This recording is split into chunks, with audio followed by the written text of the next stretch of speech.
Hello! Today we are doing something very special. As you can see here, we are going on a bike tour of Versailles. And this is one of the best ways to see the town and the palace, in my opinion. So I will leave a link to the experience that we did down below if any of you all are interested in doing this while you're in France. I will say this is not going to be a super in-depth history tour, but I do want to give you some of the basics so that you can understand and enjoy Versailles with a little bit of the context, because I think, like the whole theme of this channel, context is king, and it just helps you really appreciate things like the art and the architecture. So Versailles is about 12 miles outside of Paris. It is very easy to get to by train. There's an express train that'll get you there in about 15 minutes. And the palace was built roughly over the course of 50 years, and it was finished in 1715 to give you a time frame for this. And this was really all because of the effort of the famous Louis XIV, aka the Sun King. And three different kings lived in Versailles. There was Louis XIV, the 15th, and the 16th. And Louis XVI was the one that married Marie Antoinette, but we're going to talk about her later. Louis XIV was King of France for 72 years and 110 days, and he's actually the longest recorded of any monarch of a sovereign country in history. And honestly, it must have been all those long walks in the gorgeous Versailles gardens that I will show you later. I think that's just what did it for him. You'll see. And another fun fact that's relevant to a later part of this video is that the Louvre was not always the famous museum as we know it today. It was actually the original home of Louis XIV until he moved out to Versailles. So I have included a small walkthrough of the Louvre later in this video so you can spot similarities between the two structures. And Louis XIV didn't just move out to Versailles by himself. He moved the entire royal court and their families, which consisted of over 3,000 people. So that attributed to why this is such a large piece of property. And from an art history perspective, to give you a time frame, Versailles was built at the end of the Renaissance, right before the Enlightenment started. And if you're not familiar, the Renaissance was this rebirth from the dark Middle Ages. It was a rediscovery of classical philosophy, literature, art. So this is why when you look at the paintings, especially on the ceiling around Versailles, you'll see a lot of references to Greek and Roman mythology. This is even why Louis XIV referred to himself as the Sun King, is this half man, half god analogy, which was very common to do in mythology.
This is the famous Hall of Mirrors, which was built to be a tribute to the political, economic, and artistic success of France.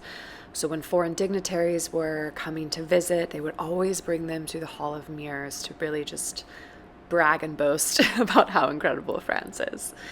And there are 357 mirrors in this room, which was extremely significant at the time because mirrors were actually a new technology from Italy that nobody had really seen before. It wasn't even until the 1800s that people actually started using and seeing mirrors around more regularly.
This is the king's bedroom where Louis the 14th, the 15th, and the 16th slept. So three kings.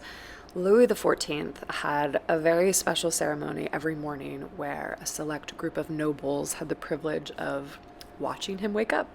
I'm not even kidding. In fact, he would often do it twice. So first for the most important nobles, and then a second time for a wider group of quote unquote less important nobles.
And this is the queen's apartment. So Marie Antoinette did sleep here, but two other queens before her did as well, starting with Louis XIV's wife, Queen Maria Theresa.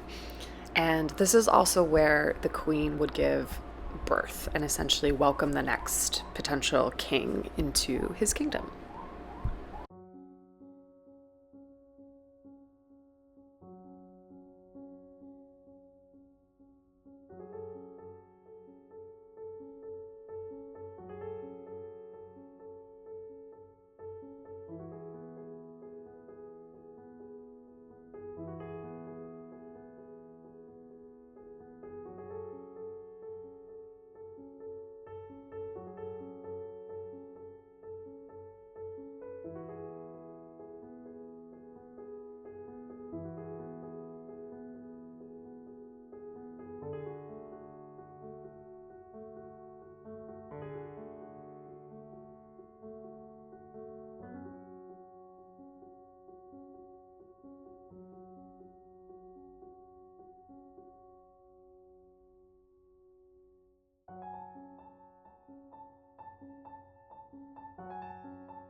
This room was updated during the time and the reign of Napoleon because this is a large painting of him actually crowning himself as the new ruler of France. And Napoleon was very clear to try to break the tradition of having royals, quote unquote, live in Versailles. But he actually did still live on the grounds, he just lived in another building.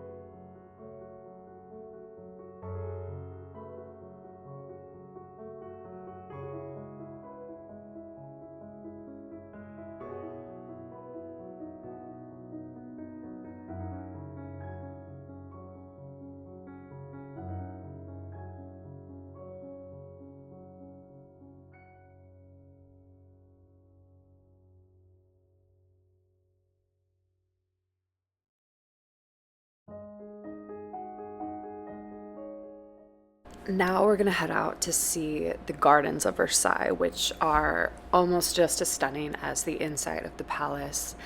Andre Lenotte is the famous creator of these stunning grounds, and everything we see here was completely man-made. Even the lakes, every body of water that you see, because this was actually originally swampland.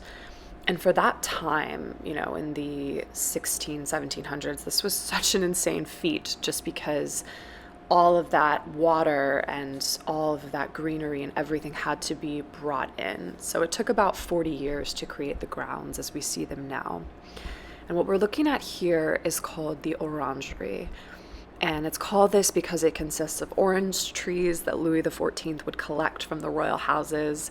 It was actually best practice if you were a royal to sort of donate your orange trees to the king.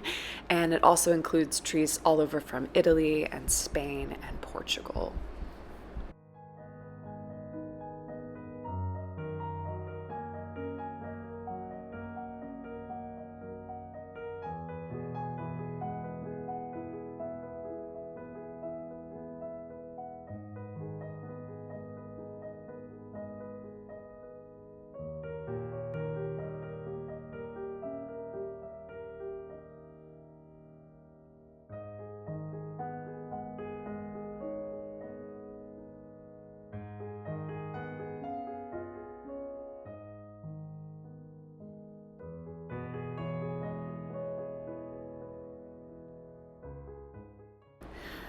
This is an area of the garden where shows would be put on for the royals, and more specifically, ballet.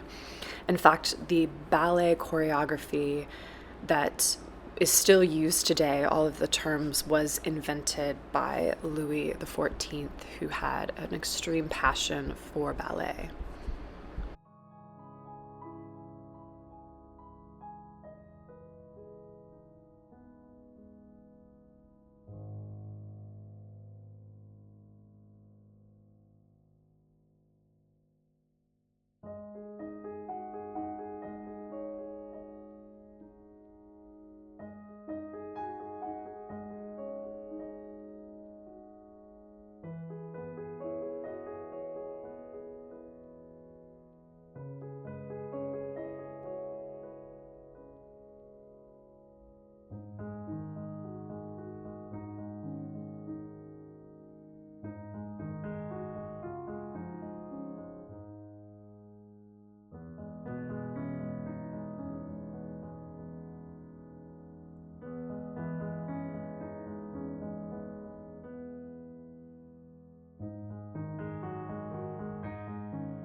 This is why it's so nice to do a bike tour, because the grounds are so extensive. To walk this, I don't even know how long it would take. I mean, it's at least a 10-minute bike ride, so you do the math. But now we're heading out to a really special part of Versailles, and that is Marie Antoinette's Hamlet. So let's fast forward about 100 years from the time of Louis XIV, and we get to Marie Antoinette, who was married to Louis XVI. And she had this model village built. It was finished in 1786, and this was her escape from the palace, and this was where she really liked to spend her time. And honestly, I completely understand why. It's just so peaceful. It's so cute. It kind of reminds me of like a little Disneyland or something.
We're now back in Paris at the Louvre, and as I mentioned before, it's really nice to see these two buildings back to back, since they were both home to Louis XIV at some point. And if you look closely, you can really see the similarities between the two.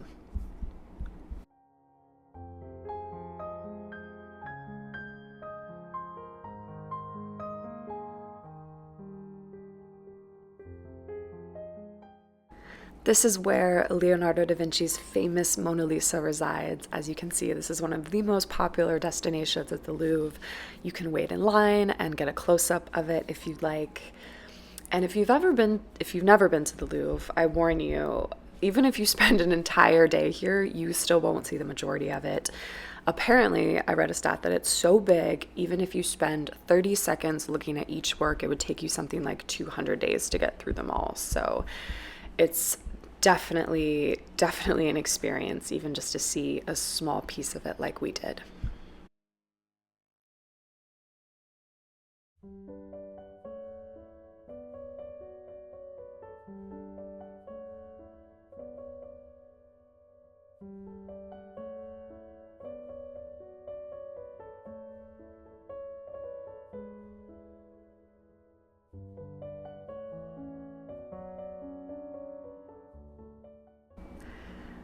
Here is where you really get that familiar feel to Versailles with these painted ceilings and even floor to ceiling paintings.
Here you can really see that Renaissance style in the architecture where they're referencing various astrological signs on the ceiling. It's kind of fun to pick out mine, I'm a Libra. And in keeping with the royal theme of this video, these are jewelry pieces that were worn by various royalty and leaders such as Napoleon's wife. The thing that stood out to me the most is the quality of these jewels compared to those of, say, like the Middle Ages is unreal. They're just spectacular.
To end the day, we've headed across the street to an area of modern royalty, in my opinion. This is the largest department store in Paris, and it's called the Samaritaine. And It's just an Art Nouveau gem in itself. LVMH spent 7 years renovating this space, and it just reopened in June of 2021. And like Versailles, this building is listed as a historical monument by the French Ministry of Culture.